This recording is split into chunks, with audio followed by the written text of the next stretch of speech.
বলছে হকার উচ্ছেদ আমার লক্ষ্য নয়, নতুন করে হকার বসালে ওটা ঠেলায় না পড়লে বিড়াল গাছে ওঠে। বলছে পুলিশ যদি হকার বসে সেক্ষেত্রে তাকে গ্রেফতার করা হবে। ওটা হচ্ছে আঙ্গুর ফল টক। কাল সারাদিন ধরে লোকের চোখের জল দেখিয়েছে, মমতা ব্যানার্জি ভীত, আতঙ্কিত, সন্ত্রস্ত হয়েছেন। আর আমরা ভারতীয় জনতা পার্টির পক্ষ থেকে এবং আমি বিরোধী দলনেতা হিসেবে বলেছিলাম প্রতিবাদ হবে, প্রতিরোধ হবে।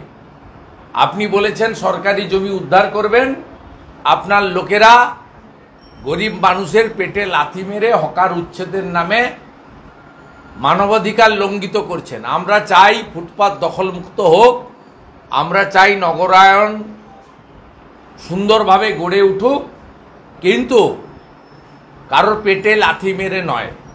আপনি এসওপি তৈরি করুন, আপনি যথোপযুক্ত সময় দিন, আপনি বিকল্প ব্যবস্থা করুন।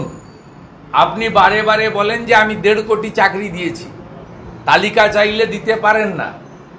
আপনি 200% কাজ করেছেন, ভর্তি কাজ করেছেন বলেন আমার সময়। তা আপনি সব হকারকে একটা করে চাকরি দিয়ে দেন, তারপরে তুলে দেন না। আমরা তো হকার জবরদখলের কথা বলছি না।